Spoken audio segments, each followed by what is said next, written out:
Welcome to the flame of the spiritualized vision, Enlightenment on the Way of Initiation by Dr. Rudolf Steiner, vegetarian, on Words of Wisdom. Born in 1861, Dr. Rudolf Steiner was a great Austrian polymath, philosopher and scientist who made influential contributions in the fields of education, science, spirituality, and medicine. He is perhaps best known for pioneering the holistic educational methods for the Waldorf schools. An eloquent public speaker and gifted writer, he gave over 6,000 lectures in his lifetime and gained recognition as a literary critic. His writings cover a wide range of subjects, and he published more than 25 books, including Mysticism at the Dawn of the Modern Age, The Way of Initiation, and Intuitive Thinking as a Spiritual Path, The Philosophy of Freedom. He developed and taught an esoteric spiritual philosophy called anthroposophy, based on the science of the spirit.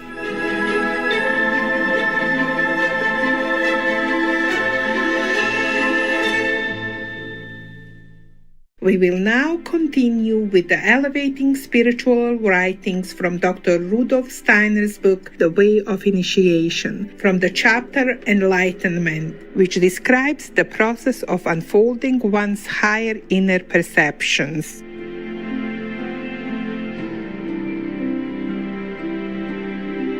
Enlightenment.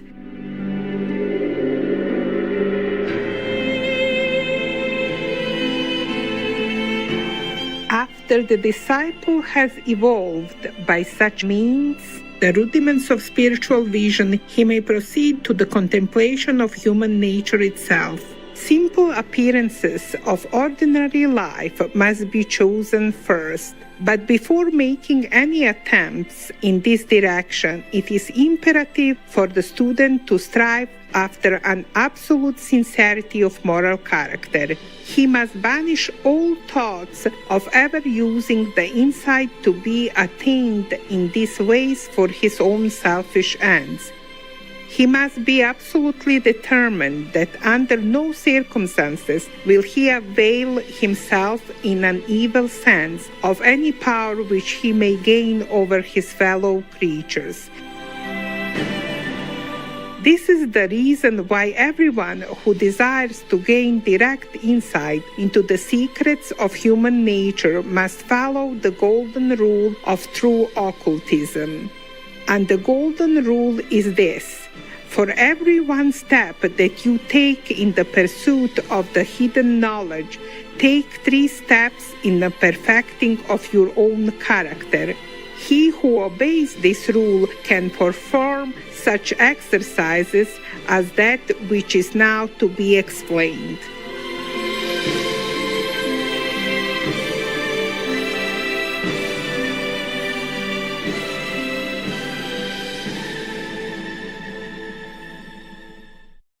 Begin by observing a person filled with a desire for some object. Direct your attention to this desire. It is best to choose a time when this desire is at its height and when it is not yet certain whether the object of the desire will be attained or not.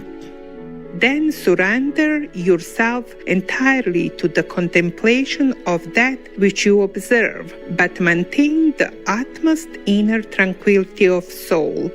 Make every endeavor to be deaf and blind to everything that may be going on around you at the same time, and bear in mind particularly that this contemplation is to evoke a state of feeling in your soul. Allow this state of feeling to arise in your soul like a cloud rising on an otherwise cloudless horizon.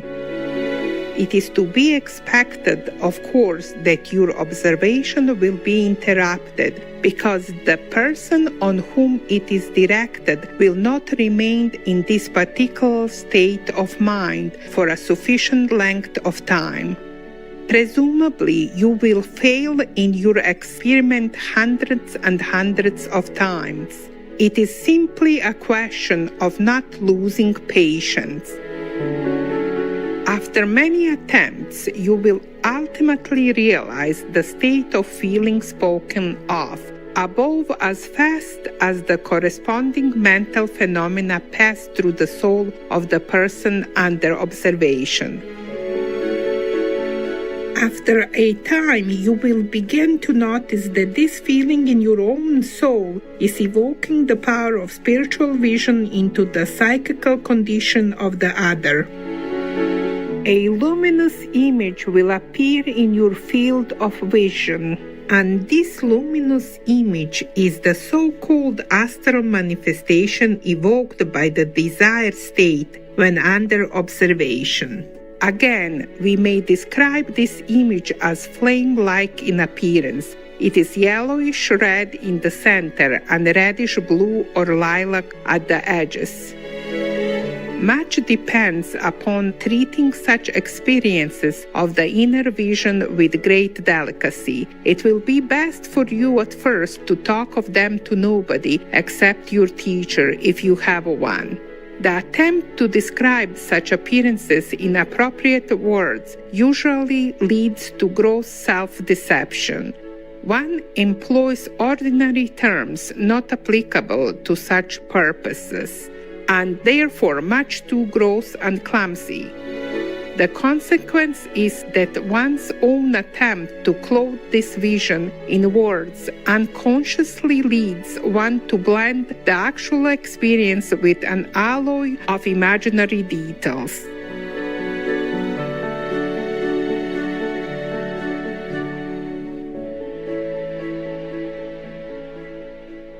It is therefore another important law for the occult inquirer that he should know how to observe silence concerning his inner visions. Observe silence even towards yourself. Do not endeavor to express in words that which you see or to fathom it with reasoning faculties that are inadequate. Freely surrender yourself to these spiritual impressions without any mental reservations and without disturbing them by thinking about them too much. For you must remember that your reasoning faculties were at first by no means equal to your faculties of observation. You have acquired these reasoning faculties through experiences hitherto confined exclusively to the world as apprehended by your physical senses. And the faculties you are now acquiring transcend these experiences. Do not therefore try to measure your new and higher perceptions by the old standard. Only he who has already gained some certainty in his observation of inner experiences ought to speak about them with the idea of thereby stimulating his fellow beings.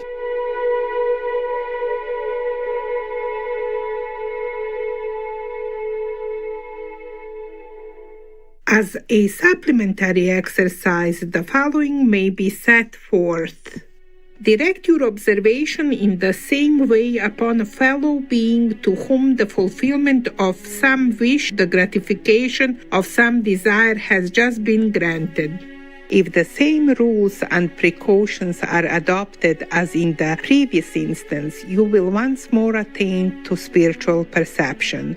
You will distinguish a flame-like appearance which is yellow in the center and greenish at the edges.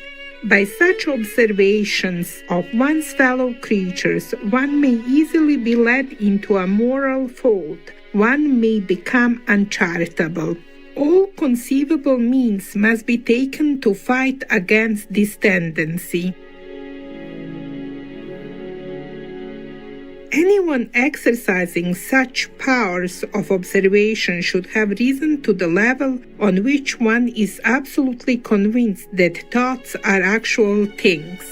He may then no longer allow himself to admit thoughts incompatible with the highest reverence for the dignity of human life and of human liberty. Not for one moment must he entertain the idea of regarding a human being as a mere object for observation.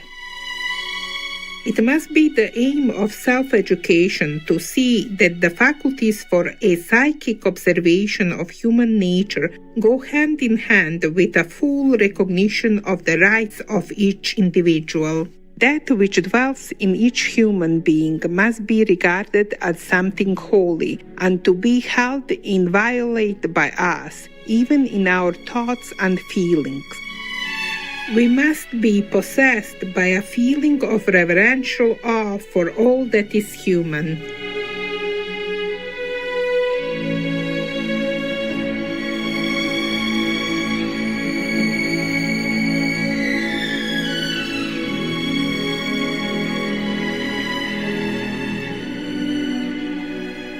For the present, only these two examples can be given as to the methods by which an insight into human nature may be achieved, but they will at least serve to point out the way which must be followed. He who has gained the inner tranquility and repose which are indispensable for such observations will by so doing already have undergone a great transformation. This will soon reach the point at which the increase of his spiritual worth will manifest itself in the confidence and composure of his outward demeanor. Again, this alteration in his demeanor will react favorably on his inner condition, and thus he will be able to help himself further along the road. He will find ways of penetrating further and further into those secrets of human nature, those hidden from our external senses, and will then become qualified for a deeper insight into the mysterious correlations between the nature of man and all else that exists in the universe. By following this path, the disciple will approach closer and closer to the day on which he will be deemed worthy of taking the first steps of initiation. But before these can be taken, it is necessary to assure oneself of unflinching courage. At first, it may not be at all apparent to the student why it should be necessary, but he cannot fail to be convinced of it in the end.